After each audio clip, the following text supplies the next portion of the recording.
All right, how do we solve this question? Question में आपको दिया है given are the two statement. Statement one, potassium hydrogen phthalate is a primary standard for standardization of sodium hydroxide solution. This is true. Statement two, in this titration phenolphthalein can be use as indicator. तो ये भी सही बात है, दोनों statement सही है. ठीक है. तो statement one and statement two both are correct, so option one सही बात बोल रहे हैं. Now how do we look at it? ठीक है. पहले इसकी बात करते हैं, potassium hydrogen phthalate. Let's talk about that. Potassium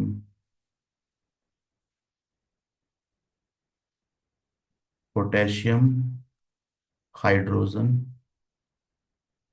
and phthalate. ठीक है.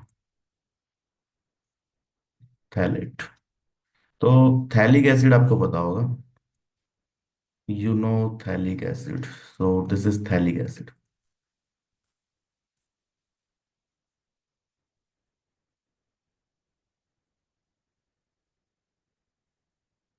ठीक है. थैलिक एसिड ये है. इसमें से एक हाइड्रोजन हटा के बेसिकली KOH की रिएक्शन करा दो, तो सॉल्ट जो बनेगा ना, सिर्फ एक H+ रिमूव करके, that is your potassium hydrogen phthalate. तो how does it looks like? यहाँ पे C double bond O, potassium, and you have COH. तो पोटेशियम हाइड्रोजन थैलेट. ठीक है. तो पोटेशियम इसका सॉल्ट, थैलिक एसिड का सॉल्ट है, मोनोबेसिक सॉल्ट. इसको एक और नाम शॉर्ट फॉर्म में बोलते हैं KPH, potassium hydrogen phthalate. KHP, sorry, not KPH, KHP. ठीक है. Potassium hydrogen and phthalate. तो ये क्या है देखो, this is A, what kind of salt is it? और सॉल्ट के डायरेक्टली दिख ही रहा है, एसिड है. ठीक है. यहाँ पे एक H+ है ही. तो it is a weak acid. ये क्या है? Weak acid. तो स्टेटमेंट टू पहले समझते हैं. स्टेटमेंट टू क्या है? In this titration phenolphthalein can be used as indicator. तो किसका टाइट्रेशन करा रहे हैं? पोटेशियम हाइड्रोजन थैलेट के साथ सोडियम हाइड्रोक्साइड. सोडियम हाइड्रोक्साइड क्या है? सोडियम हाइड्रोक्साइड है स्ट्रॉन्ग बेस. तो weak acid strong base titration में, weak acid strong base titration में, ये आपने आयनिक में पढ़ा होगा, we can use phenolphthalein as indicator. Phenolphthalein को हम इंडिकेटर की तरह यूज कर सकते हैं. तो ये स्टेटमेंट सही है. ठीक है. Phenolphthalein can be use as indicator. Statement two समझने के लिए थोड़ा सा हमें मेहनत करनी पड़ेगी. यहाँ पे बोला गया है primary standard. Primary standard for standardisation. तो प्राइमरी स्टैंडर्ड का मतलब क्या है? तो जनरली देखो होता क्या है कि मान लीजिए आपको टाइट्रेशन कराना है, let's say you want to do titration. यहाँ पर आपके पास एक HCl है जिसकी कंसेंट्रेशन आपको निकालनी है. तो दिस कंसेंट्रेशन इज अननोन. ठीक है. मोलैरिटी इसकी बतानी है. आपने क्या किया? एक NaOH सॉल्यूशन लिया. इसकी ऑब्वियसली नॉन वॉल्यूम होगी. तो मान लो ये 10 ml ले लिया आपने. ठीक है. HCl किससे रिएक्शन करता है? तो बेस से. तो यहाँ पे हमने ले लिया NaOH. अब ये जो NaOH है, इसकी कंसेंट्रेशन तो हमें पता होनी चाहिए. तो लेट्स से ये 0.1 मोल है. तो इसको हम टाइट्रेट कर रहे हैं NaOH से. तो दिस NaOH सॉल्यूशन जो हमने ब्यूरेट में ले रखा है, इसको हम क्या बोलते हैं? This is known as standard solution. Standard solution क्या है? जिसका हमें कंसेंट्रेशन पता है टाइट्रेशन में. This is standard solution. ठीक है. अब मान लीजिए ये NaOH का स्टैंडर्ड सॉल्यूशन आपको प्रिपेयर करना है. आपको बोल दिया कि भाई 0.1 मोलर सॉल्यूशन हमें बनाना है. ठीक है. तो आप क्या करेंगे? What you will do is, कि मान लीजिए 1 लीटर पानी ले लिया. ठीक है. 1 लीटर वाटर ले लिया आपने सॉल्यूशन बनाने के लिए. इसमें क्या डालेंगे? NaOH ऐड करेंगे. NaOH कितना ऐड करेंगे? तो मोलैरिटी 1 लीटर में, मोल्स और मोलैरिटी सेम होते हैं. तो 0.1 मोल. 0.1 मोल का मतलब क्या है? 4 ग्राम NaOH डालना है. ठीक है. तो वट यू डू इज कि आपने एक डिश ली, इसमें आपने NaOH मेजर करा, 4 ग्राम. ठीक है. वेट कर लिया. This is NaOH. Weighing machine पे रखा, तो इसका मास आ रहा है 4 ग्राम.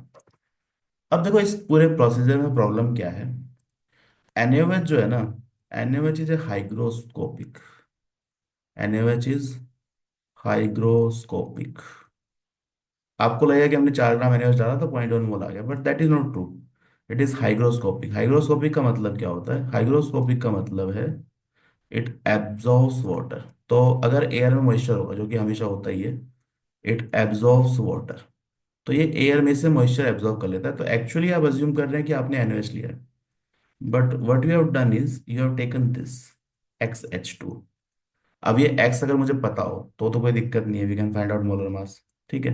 बट डिपेंडिंग ऑन कि एयर में कितना मॉइस्चर है x की वैल्यू चेंज हो सकती है। तो we don't know how much this x is, ठीक है। It is not very easy to determine, ठीक है। ये कोई स्टैंडर्ड कंपाउंड नहीं है, बस वाटर इसने बहुत सारा एब्जॉर्ब कर लिया, जो कि डिपेंडिंग ऑन ह्यूमिडिटी चेंज होता रहेगा।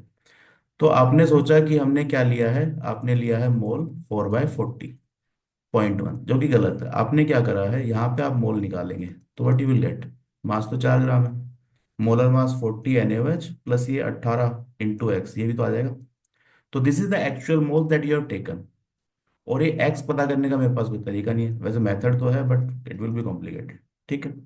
तो you can not accurately measure the number of moles, यहाँ पे हम इसका एक्यूरेट मेजरमेंट नहीं कर सकते।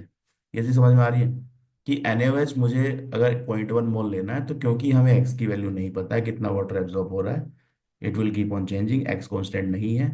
तो यहाँ पे एक्यूरेटली मोल्स एस्टिमेट करने में दिक्कत आएगी, ठीक है। तो NaOH यहाँ पे हमारा क्या है, it is not a primary standard, NaOH is a NaOH is secondary standard. जैसे NaOH अगर मुझे बनाना है तो इसको हम क्या बोलेंगे, सेकेंडरी स्टैंडर्ड। इसको आप डायरेक्टली मेजर करके सॉल्यूशन नहीं बना सकते, इट इज सेकेंडरी स्टैंडर्ड, ठीक है। What does secondary standard means, कि इसका एक नॉन कंसंट्रेशन का सॉल्यूशन बनाना है, solution of known concentration, solution of known concentration और required concentration can not be made by just weighing the compound, जितना आपको रिक्वायर्ड कंपाउंड चाहिए था, and adding it into solvent. तो जो आप करना चाह रहे हैं ये सेकेंडरी स्टैंडर्ड्स में आप नहीं कर सकते, क्योंकि देखो आपने सोचा कि 4 ग्राम हमने NaOH ले लिया तो 0.1 मोल आ गया 1 लीटर सॉल्यूशन में, हमने डायरेक्टली ऐड कर दिया तो 0.1 मोलर सॉल्यूशन बन गया। But it is not true, क्योंकि यहाँ पे वाटर भी है तो उसका मोलर मास भी आएगा, अब वो कितना है हमें नहीं पता। तो we can not directly measure NaOH का mass and then put and expect it to be correct value, ठीक है। तो NaOH सेकेंडरी स्टैंडर्ड में आता है। अब सेकेंडरी स्टैंडर्ड में क्या क्या करना पड़ता है, secondary standard needs to be calibrated. अब इसका जो सॉल्यूशन हमने बनाया ये 0.1 मोलर तो है नहीं, तो इसको मुझे देखना पड़ेगा ना कि कितना है। तो it needs to be calibrated, needs to be calibrated against a primary standard, against a primary standard, basically titration करा के देखेंगे, ठीक है।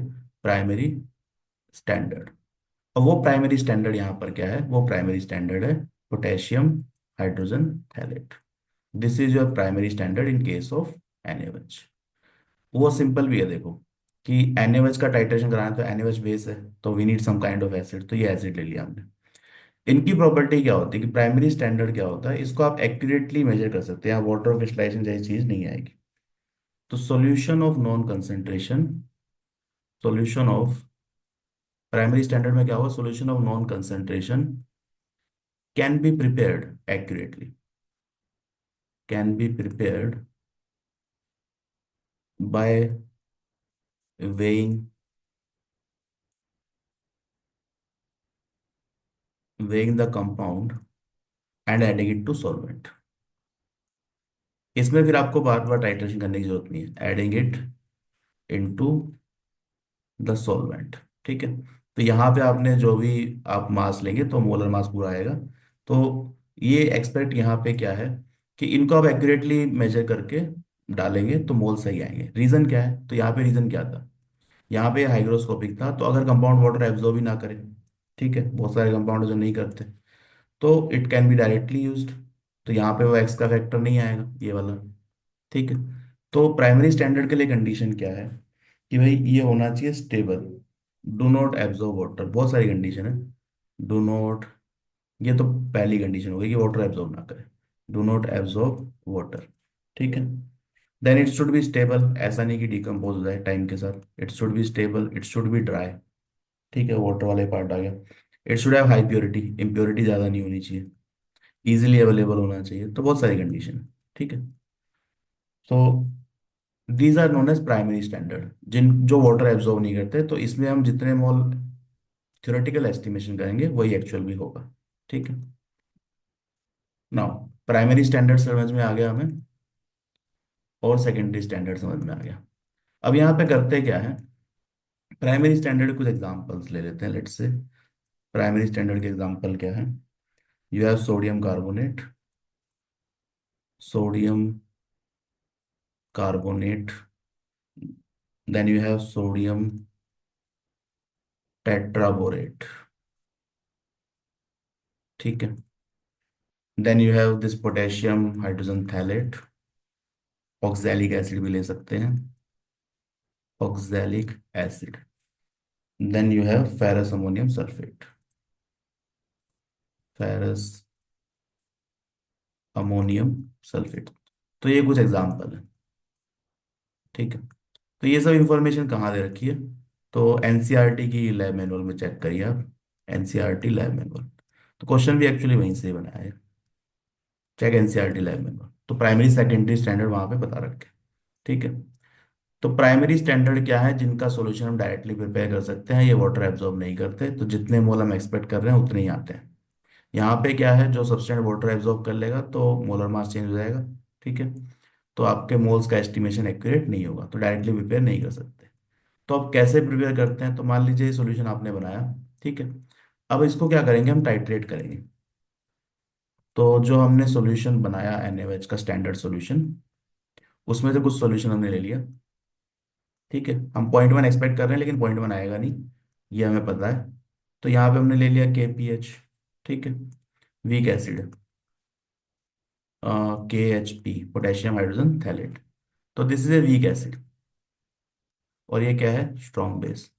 तो अगेन आयनिक में यू हैव डन दिस, कि strong weak acid strong base में you can take phenolphthalein as indicator. ठीक है। तो सेकंड वाला स्टेटमेंट भी आंसर आ गया। तो अब इसमें टाइट्रेशन कर लेंगे, तो इसका तो मोलैरिटी हमें पता होगा। तो लेट्स से ये 0.1 मोलर है। ठीक है। ये वॉल्यूम हमें पता है, तो we can find out molarity, actual molarity for this one. ठीक है। तो सेकेंडरी स्टैंडर्ड क्या है? जिनको प्राइमरी स्टैंडर्ड के अगेंस्ट टाइट्रेशन करके मोलैरिटी निकालनी पड़ती है। इनकी मोलैरिटी आप डायरेक्टली कैलकुलेट नहीं कर सकते, क्योंकि जो भी आपने ऐड करा उसमें कुछ वाटर या कुछ इम्प्योरिटी कुछ ना कुछ आ जाएगा, तो आपका मोलर मास एक्यूरेटली नहीं आएगा। ठीक है। So I hope this primary and secondary standards are clear. इसके बारे में ज़्यादा डिटेल पढ़नी है तो एनसीईआरटी लैब मैनुअल में आप देख सकते हैं। ठीक है। And let's see some conditions also, again nothing new in this. Check NCERT lab manual, NCERT manual. ठीक है। इसमें चेक कर लेना। तो दीज आर प्राइमरी स्टैंडर्ड क्या है और इसकी कंडीशन क्या होनी चाहिए। ठीक है, वो दे रखा है। So both statement are correct, दोनों स्टेटमेंट सही है। Potassium hydrogen phthalate primary standard है NaOH के लिए। ठीक है। अब बेस के लिए जो प्राइमरी स्टैंडर्ड होगा वो हमेशा एसिड ही होगा, क्योंकि टाइट्रेशन वहीं से होगा। बेस का बेस के साथ टाइट्रेशन नहीं करा सकते। तो ये बेस है, तो इसके लिए प्राइमरी स्टैंडर्ड जिसके अगेंस्ट टाइट्रेशन हो रहा है दैट विल बी एसिड। अब ये वीक एसिड है स्ट्रॉन्ग एसिड, दैट डिपेंड्स। तो this is true, week acid strong base titration के लिए फिर ऑप्शनल यूज कर सकते हैं, ये भी सही बात है, option 1 is correct. I hope this primary and secondary standard की जो बात है वो भी समझ में आ गई है। ठीक है। कुछ एग्जांपल है, again you can see in NCERT manual. So correct option is option 1, दोनों स्टेटमेंट सही है।